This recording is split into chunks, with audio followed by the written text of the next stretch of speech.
Bueno chicos, este es el diagrama de bloque general, ¿cierto? Que hemos analizado. Lo que nosotros hicimos, ¿verdad? Fue aplicar una entrada acá, en este sistema, que fue precisamente un impulso, y ese delta de n, ¿cierto? Le seguimos todo su camino hasta la salida, digamos, de este bloque, que fue a la salida del muestreador, que correspondía, ¿cierto? Al IM. Ahora, como nosotros hemos aplicado un delta a la entrada, ¿cierto? Y obtuvimos acá cuál es la salida, lo que nosotros en realidad obtuvimos fue la respuesta a entrada impulso, que es algo que ustedes aprendieron a hacer en el curso anterior. Vale decir, ¿cierto? Como dijimos al final del video anterior, HMDN, que siguió todo este camino que estamos dibujando acá, es en realidad la respuesta entrada impulso equivalente de mi sistema. Ahora, si yo quisiera, ¿cierto?, obtener ahora una representación de todo este bloque, vale decir, ¿cierto?, una representación que contenga todo el bloque rojo que acabo de pintar, lo que necesito obtener entonces, ¿verdad?, es la transformada z de esto. Porque fíjese lo que hicimos, ¿cierto? Pusimos un delta de n a la entrada, ¿cierto? Pusimos un delta en esta entrada y lo que yo obtuve a la salida, ¿cierto?, es el h equivalente, vale decir, la respuesta entrada de impulso equivalente a todo este bloque rojo. Ahora bien, si yo quisiera saber, ¿cierto?, cuál es su función de transferencia, lo que necesito hacer entonces es simplemente calcular, ¿verdad?, la transformada z de este término de acá. Vale decir, el único paso que nos faltaría hacer ahora, ¿cierto?, para poder obtener la respuesta entrada de impulso, perdón, el bloque, para poder obtener, ¿cierto?, el bloque equivalente de ese rectángulo rojo, es simplemente calcular la transformada z de la respuesta entrada de impulso que acabamos de obtener. Y eso es lo que vamos a desarrollar en esta clase. Si miro mi diagrama de bloque, lo que está relacionando aquí, en lo que tengo destacado, ¿cierto?, es B de n, ¿cierto? Que es la entrada con respecto a la salida, que es B, es I sub m. Entonces la función de transferencia de este diagrama de bloque equivalente es lo que me está relacionando son esas dos cantidades. Corresponde, ¿cierto?, a la transformada z. Y eso es lo que nosotros andábamos buscando. Fantástico. Pero, para simplificarlo un poquito, porque en realidad se ve un poquito complicado, nos damos cuenta y nos acordamos de que existe una relación entre el mundo de Laplace y el mundo de transformada z, y aparece aquí, ¿verdad?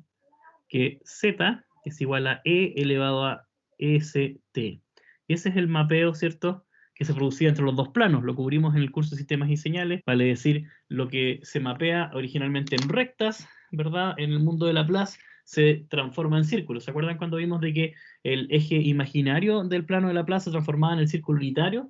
Todo eso lo hicimos estudiando precisamente esta relación que tengo aquí. Podría simplemente, fíjense que eso de acá corresponde, ¿cierto?, a un z a la menos 1. Como ya estaba en la variable z, entonces podría sacarlo, y lo que me queda acá en realidad es 1 por z a la menos 1, ¿cierto? Que es simplemente sacando ese bloque que ya depende de z, por la transformada z de todo el argumento que tenemos dentro de la ecuación anterior. Supongamos de que, por simplicidad, vamos a asumir de que h sub a, tenemos un sistema en el cual h sub a y k sub m son unitarios, y que el sistema es un sistema que, ¿cierto?, hace una doble integración. ¿Cuál sería el procedimiento para obtener, ¿cierto?, el sistema equivalente? El sistema equivalente vamos a asumir, ¿cierto?, que en este caso h sub p es 0. Entonces no tenemos efecto de las perturbaciones. ¿Cuál es el procedimiento? El procedimiento, ¿cierto?, es encontrar lo que está destacado acá en color amarillo. Entonces en este caso deberíamos encontrar el producto partido por S. No, nunca nos olvidemos del partido por S.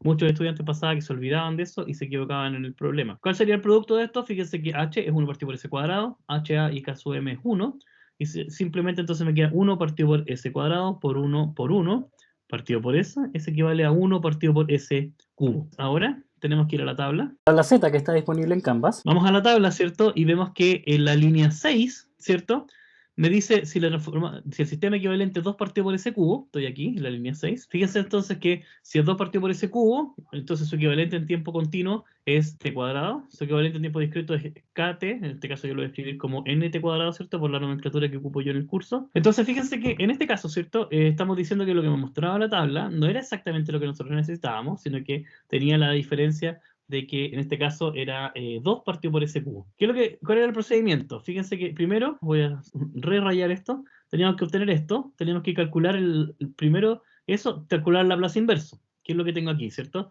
Tengo la señal, y después aquí este es el Laplace inverso. Entonces sería el paso i, el paso 2i, ¿cierto? Que sería el paso i, el paso 2i. Después, ¿qué es lo que tenía que hacer? Muestrar en el tiempo, que es el paso 3i. Vale decir, muestrar en i, que es la tercera columna de mi tabla. Y finalmente a eso tenía que calcularle transformada z, que era el paso 4, que es lo que está en la cuarta columna.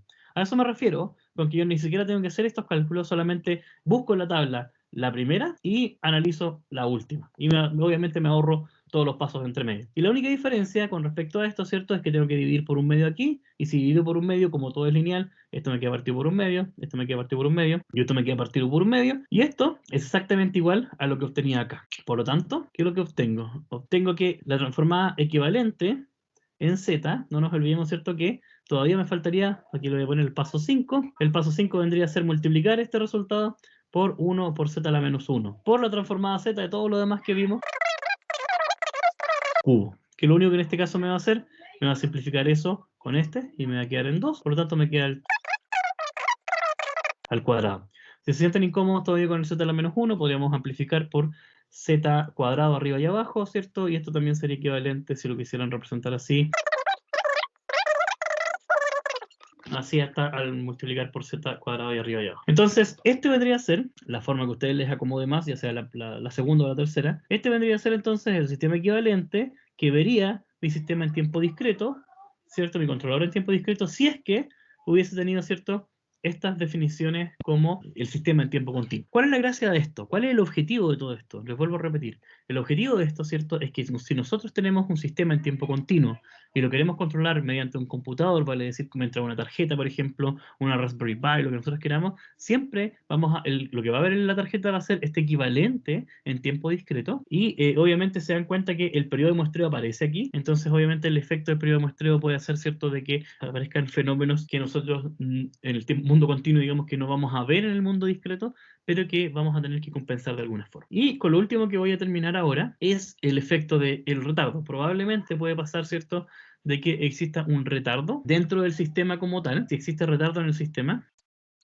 Por ejemplo, si el retardo está en el sistema original, imaginemos una correa transportadora. Yo pongo información ahora y después la correa transportadora, después de ciertos segundos, va a tenerme la salida, ¿cierto? Entonces puede haber un retardo. Eso quiere decir que puede tener una respuesta dinámica básica y un cierto retardo que se demora, por ejemplo, en L por T. Entonces, ¿qué es lo que estoy diciendo acá, cierto? Que el retardo es LT, vale decir, L veces el tiempo de muestreo. Ese es el único caso que nosotros analizamos, porque normalmente si existe retardo, uno fuerza que es el tiempo de muestreo garantice que el retardo sea un múltiplo entero, y lo único que pasa acá, uno hace todo el mismo análisis y ese factor que aparece acá, no nos olvidemos, ¿cierto?, que z es elevado a menos st, eso es z, ¿cierto? Entonces, ¿qué es lo que estoy diciendo acá? Tengo un múltiplo entero. Entonces, fíjense que si elevo esto por L arriba, a cada lado, si multiplico por menos, elevo a menos L, ¿cierto?